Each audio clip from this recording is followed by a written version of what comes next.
Okay, so welcome tonight. You are watching Yo-Yo Talk, and I'm Doc Lucky, and I'm proud to say we are doing our 4th episode tonight. I can't believe we've already done 4 episodes. You may have noticed we've had a time change. We were going earlier. We're now 9:30 on Thursday nights. We wanted to let the West Coast people be able to watch the show too. Everybody was at work or in school. So that's our new time slot, 9:30 on Thursday evenings. We hope you check in every week. We had a great episode last week. We talked about fakes and reproductions, and we had a great prize package that was worth, how much was that? $263. Congratulations, Nick, who has already received his prize package.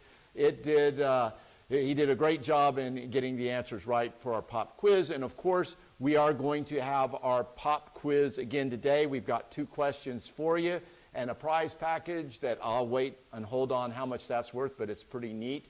We've also got a special guest tonight, a super special guest, a legend in the yo-yo world, Dazzling Dave. Dazzling Dave is a national master yo-yo player.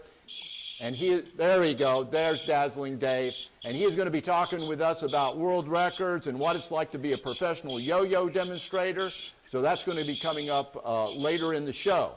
So right now, we are going to go right to our prize package because everybody wants to see what's up for grabs in our pop quiz later on in the show. And there will be a couple of hints throughout the show at maybe some of those answers. So here we go. Let's see what we've got. We've got a very cool prize package tonight for our pop quiz near the end of the show. As I've mentioned, the topic of conversation for tonight is, was the yo-yo a Filipino weapon? None of these yo-yos in the prize package are Filipino weapons, but maybe they are. You don't know. But we've got a good grouping here. The Lucky's Collector's Guide to 20th Century Yo-Yos and a non-responsive Doc Lucky yo-yo, which everybody needs in their collection. We've got Zombie Cause Dictionary with a headshot yo-yo and silent blade yo-yo, which are characters in the Zombie Cause. Although Doc Ruger is the only one that actually uses a yo-yo and the weapon in the Zombie Cause series. We've got a nice black mamba here, 5-star. This is a nice little yo-yo. This still brings 20, 25 bucks at auction. Here's a very nice yo-yo, the Pro Yo. This is a Pro Yo. Pro Yo was introduced by Don Duncan Jr. when he re-entered the yo-yo market back in 1974. He had about a 10-year hiatus after Duncan went bankrupt. He started out with a company called Duracraft making the yo-yo, and at the time it was the longest sleeping yo-yo. It would go like 30 seconds, which was huge, but now if you said that to somebody, hey, I got a yo-yo that spins 30 seconds, people would just spit on you. So it's a nice late 80s model. This one was made by Playmax, which Don Duncan then started working with in 1987. Nice little piece to have in the collection. Now this little jewel here is a Duncan Cattle Brand yo-yo. This was a series that was released in 1977. It's kind of weird. The yo-yo isn't a very good playing yo-yo, but it's a neat collectible yo-yo. There were 8 models. Each of them had a Cattle Brand, and then there was a 9th that had a Duncan brand on both sides. But they came in 2 styles. They had a walnut and an oak style, the oak being a lighter color, and they were all wood grain plastic look. This particular one is the MK brand. This is for Maverick, who was the founder of the Republic of Texas. Each one of the brands has a little story behind them. I know, who cares? But it could be a Jeopardy question one day and win you a bunch of money. So a neat series to collect and being looking out for, especially if you're into branding or piercing or self-mutilation. That's a good way to get started with this one. Not talking about personalized branding or piercing or mutilation. So here we have a nice early 60s wood Duncan Cross Flags tournament. You got to have one of these in your collection or you're really not a collector. Here's a nice Sir Duncan spin top from the early 60s. And then over here, we've got a very nice yo-yo A lot of yo-yo superstars have their own branded yo-yos, and then there are those that suck that have them too. But this isn't one of them. This is a Dennis McBride yo-yo. Dennis McBride is a true legend in the yo-yo world. He was yo-yoing back in the 50s and 60s, and as a kid, I think even did some work for Disneyland when it opened in one of the little films there at Disneyland. But this is a hummingbird yo-yo. It was made in the early 90s. Dennis McBride went on to be one of the initial 3 U.S. National Grand Masters. So a great little yo-yo to have. This is a nice Super Yo Sonic Spin. These have been going off for about $12, $15 loose recently, so I'm suspecting this would be probably 20, 25 bucks in the package like this. This is a big zapper. This was made by the Festival Yo-Yo Company in the 70s. They also made a couple other versions of wood yo-yos, the Zapper and Little Zapper. Most of the Festival yo-yos I think we think of as plastic. Usually you see these in about the $15 range when they're in the package. This is a nice little 60s Duncan yo-yo string pack. Pretty common, but nice to have in your collection. These usually sell for $3, $4 on eBay. This is an action pack from Canada Games. It's a dual yo-yo system. The interesting thing about Canada Games yo-yos are that they actually, at the time, I don't know who actually owns the trademark now, but they own the trademark yo-yo in Canada. Although Duncan lost the trademark to common use in the United States, this was not the case in Canada. They had almost the same lawsuit going on, but there the yo-yo company won. So in Canada, yo-yo is still trademarked. So now it's time to decide and find out how much our yo-yos are worth for our prize package today, and it is, wow, $238. See you at the pop quiz.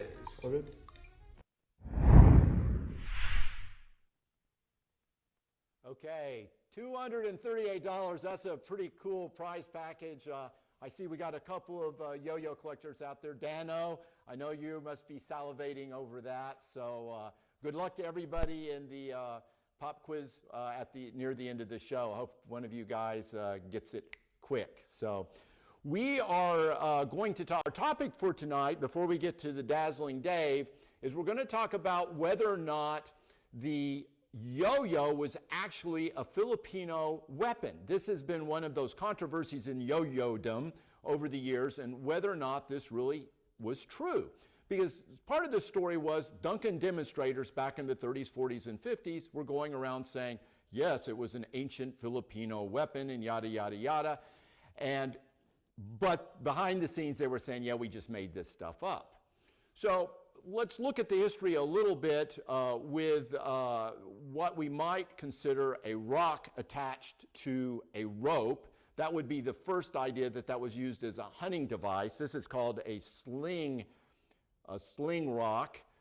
And the idea was you had the not yo-yo, but the rock attached to a rope, and then it was thrown and you could retrieve the rock. So this is where the idea of perhaps the yo-yo came from, and the thought was, well, it'd be in a tree or something and throw the rock and then you could return it.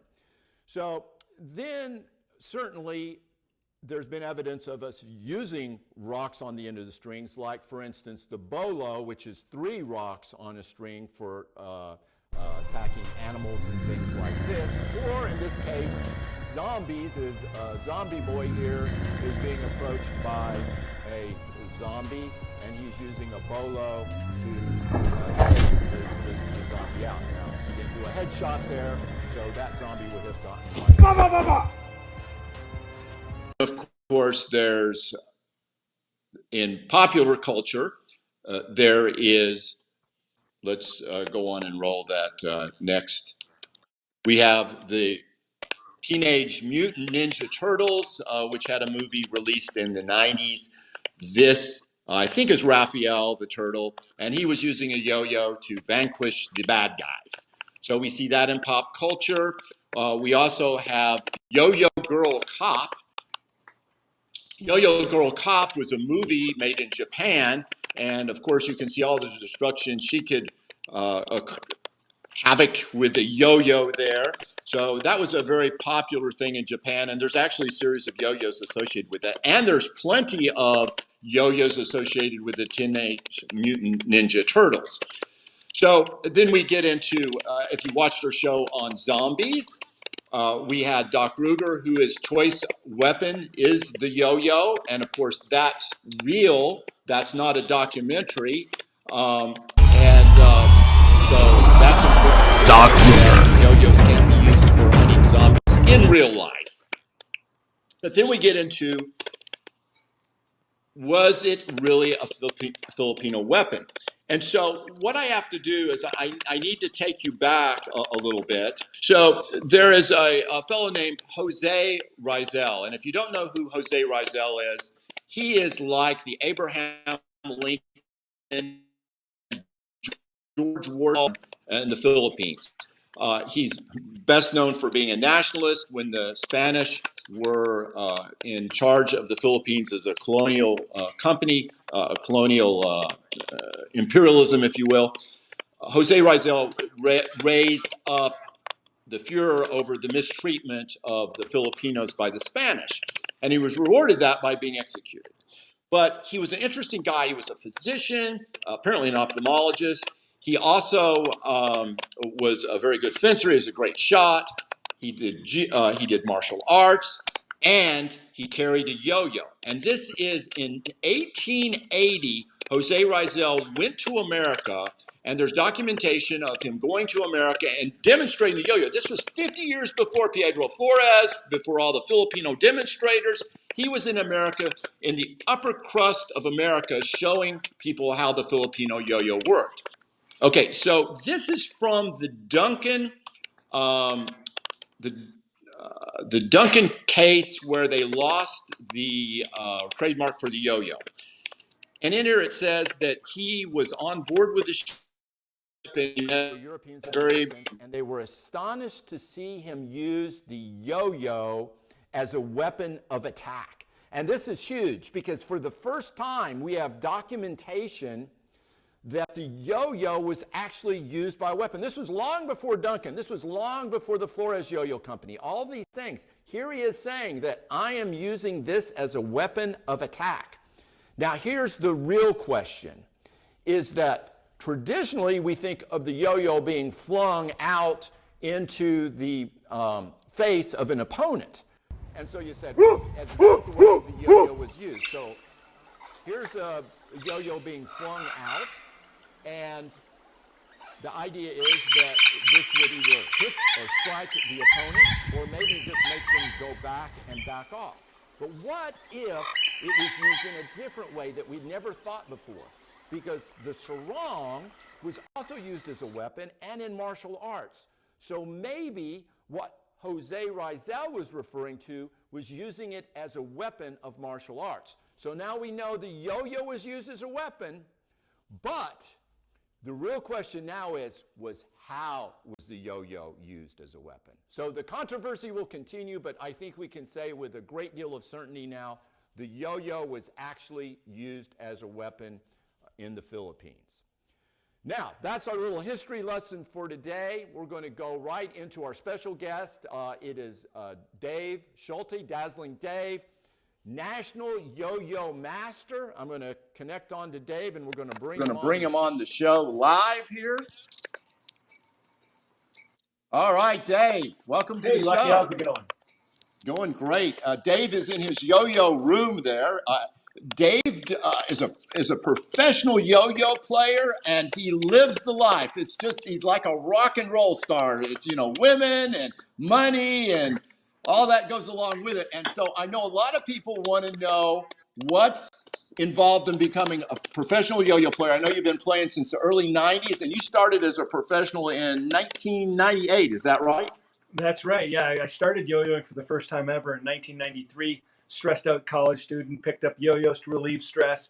And then I got the opportunity in 1998 to leave my teaching job and become a traveling professional performer with THP. And that was only a 1 year commitment. But when that ended after about a year and a half, I decided that I wanted to keep it rolling. So I opened my own business in January 1st of the year 2000, and it's been my full-time job since then. So you got a huge signing bonus, but left after a year to become a free agent. That's great. That's great. That Now, sounds great. Yeah. now I got to say, in the background there is a very interesting room, and I must say, I love the poster on the wall. Well, here, let me give you a Can you quick give little us? Can tour. you give us a little mini tour? Yeah, that would be Sure. Let me fantastic. flip the. It's gonna take a second to do that. We're getting a lag in it is the problem. So I don't Oh, think we're going to be able to see the yo-yo room. Sadly okay. enough, I was looking forward to seeing all those great items you had.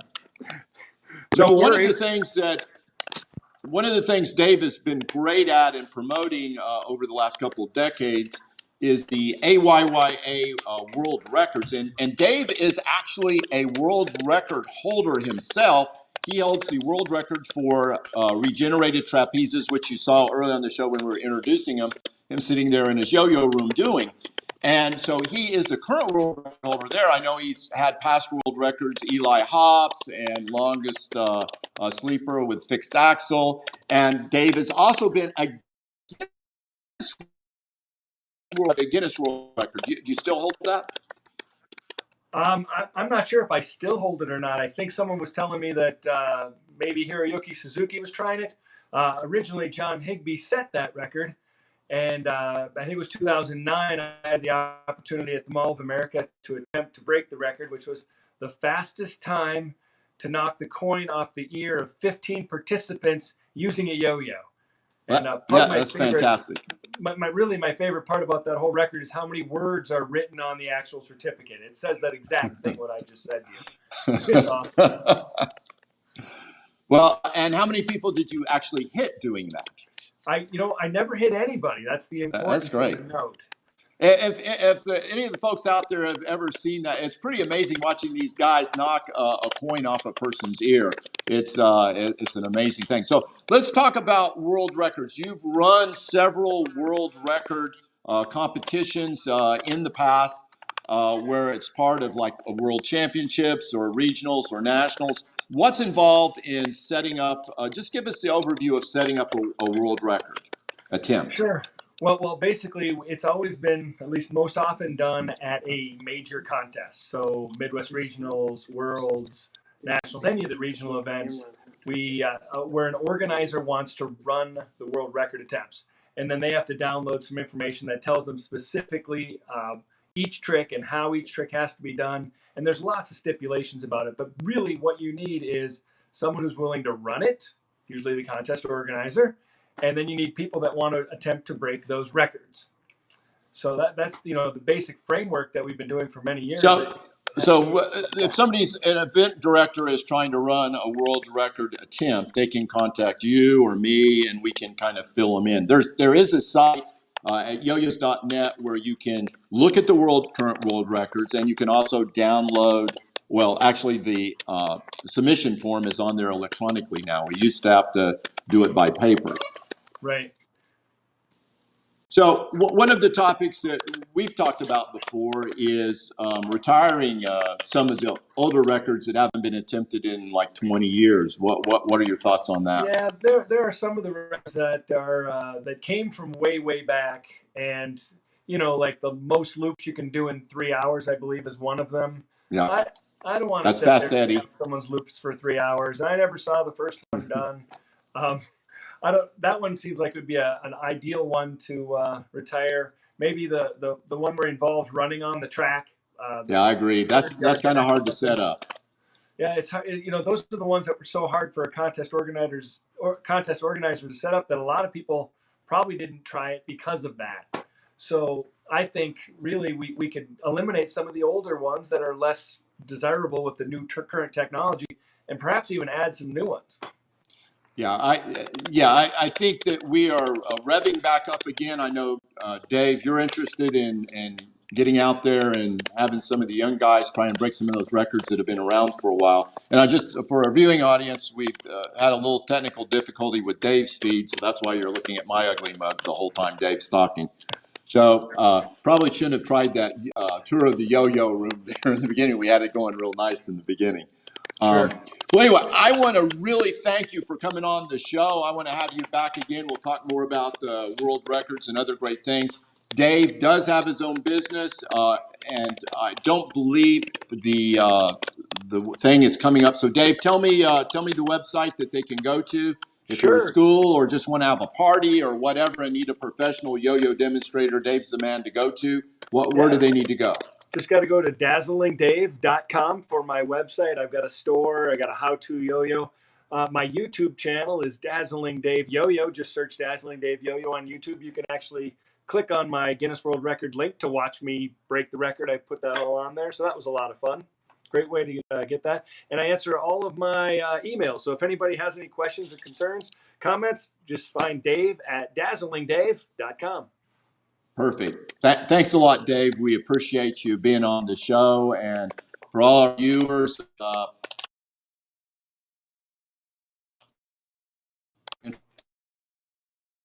interested in yo-yo stuff and to go.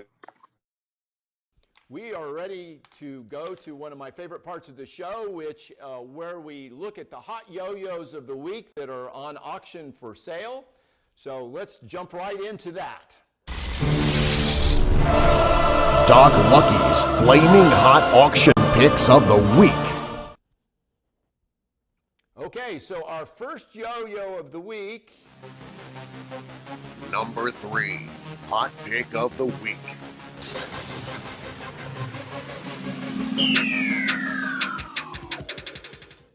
These aren't necessarily the most expensive yo-yos, or they're just interesting yo-yos. Sometimes I think it's just a good buy.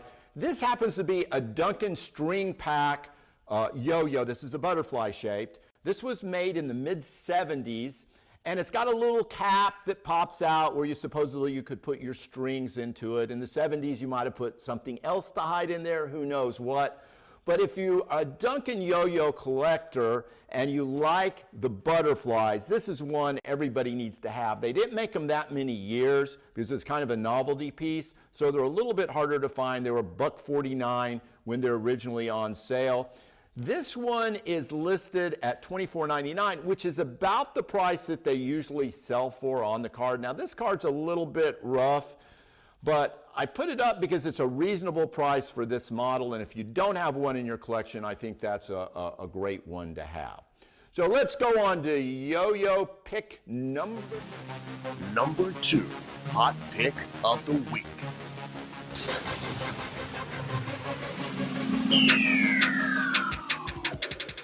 Now this is an interesting yo-yo because I've never seen it before, and I put it on here because it's got a little interesting backstory. Now, the price tag on this right now is $120. This is a Star Trek Voyager yo-yo, and I never watched that particular Star Trek series, but this was near the end of the series, and I guess they had a special contest which was only held in Great Britain, where if you collected little tokens on the videos, when you got the videos, you could send them in to get this yo-yo. And I have a feeling not very many of these yo-yos went out. So this is a pretty rare yo-yo. First time I've ever seen it on eBay. The yo-yo itself isn't anything special. It's just an engraved, one of these steel yo-yos that you can get engraved.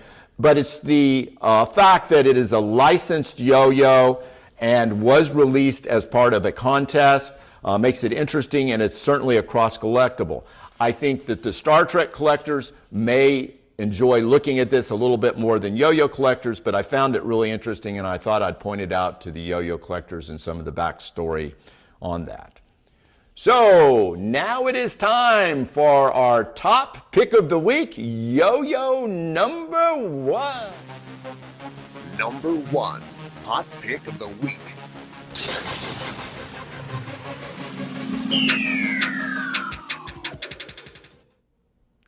Now this is a Tom Kuhn yo-yo. If you don't know Tom Kuhn, he is very famous for making high-end wood yo-yos. He started making them in the 70s. There's a lot of Tom Kuhn collectors out there. This is a rare model. The reason this is up is because it's at a buy it now of $1,800.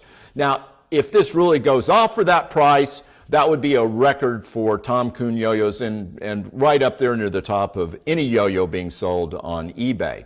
It's got an interesting backstory. It was made in 1995. Apparently Tom Kuhn was in this little gift shop in Aspen, pulled out his yo-yo, did a few tricks. They ordered a small number of yo-yos, somewhere between 48 and 100.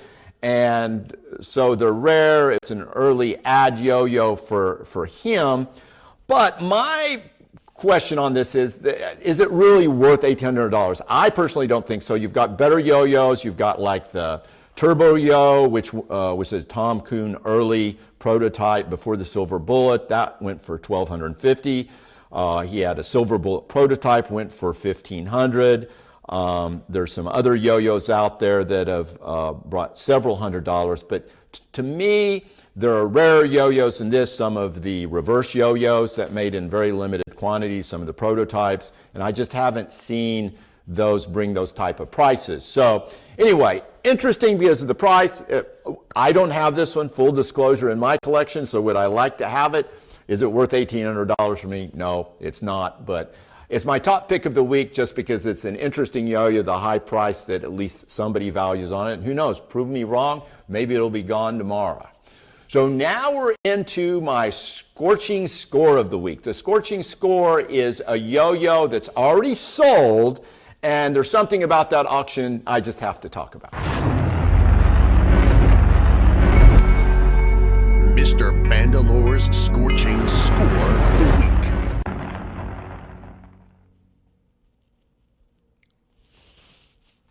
Okay, another Tom Kuhn yo-yo.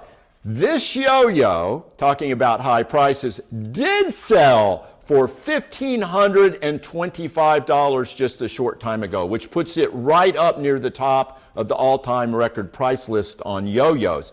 Now, the interesting thing is this is a prototype yo-yo. It is one that there were only a few made.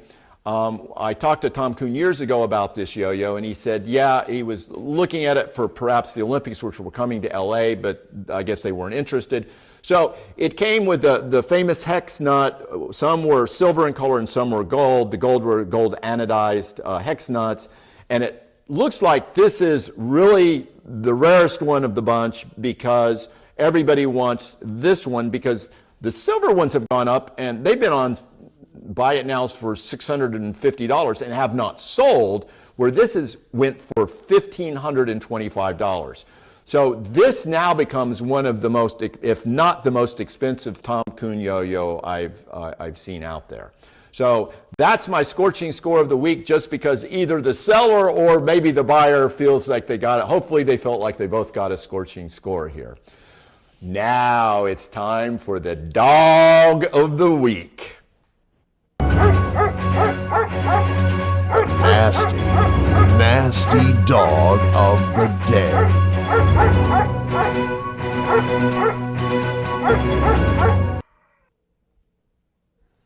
Okay, here it is. New Kids on the Block.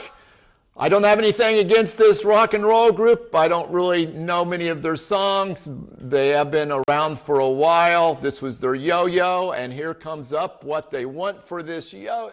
$145. Now, I'm sorry. I don't care how much you like New Kids on the Block. That's crazy. Now, but look. Oh, there's other auctions with the same yo-yo. Whoa. $8.88? My goodness. And here's another one, $8.99 with free shipping. They were charging you $26 for shipping with a $145 yo-yo. That's insane. That's insane. Oh, and here it is in the package for $30. Now, honestly, this is a Spectra Star yo-yo. It's a nice little yo-yo to collect, especially if you collect Spectra Star. It's probably worth $10, $12 in package, $145. That's what it makes the dog of the week. I hope nobody buys this and embarrasses me that they spent that much money on this yo-yo. So the new kids on the block, Spectre Star Yo-Yo is our dog of the week. And now we get to the part that everybody's been hanging out for. We are going to go right into our pop quiz. Now, here's how it's set up. 2 questions. First person to answer both questions correctly wins. You must answer both questions in the comment section. They must both be in the same comment section to win. Our prize package, again, is worth $238. And I know last week's winner is out there looking to score again. So let's get this pop quiz a-rolling.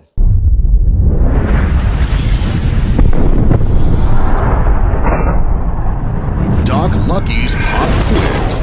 1 shot, 1 champion. First to answer both questions in the Facebook comments wins. Get ready.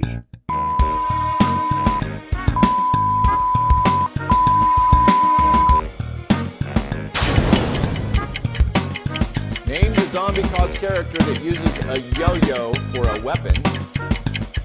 And a yo-yo was used as a weapon in Teenage Mutant Turtles 2. That was the secret of the ooze, by the way. What year was the movie released?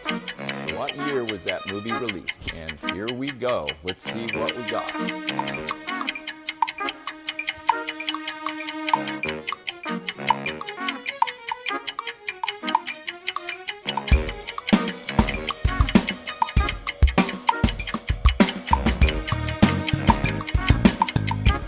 Still waiting on an answer there. We have a winner. Oh, we got a winner. We do have a winner. Who is our winner, Sean? There we go. It's Nick again. He scored. He's going to have this giant yo-yo collection just by watching Doc Lucky's yo-yo talk. Congratulations, Nick. You the man. You the man. You must be studying or something ahead of time. I don't know. This was a lot quicker this week than last week. So congratulations, Nick. You have scored again. I guess I don't need your snail mail address because we've already got it now written down. We'd probably just keep it for next week too, I guess. And speaking of next week, we will be back Thursday night, 9:30. Hopefully we'll have you all back here watching. We've got a huge prize package, $453 worth of yo-yos. That about doubles what Nick has won the last 2 weeks. He will be in like the $1,000 range or something like that if he wins for a 3rd week in a row. So come and join us. We are going to be talking about novelty yo-yos next week. And thanks for watching Yo-Yo Talk. And remember, I forgot what I was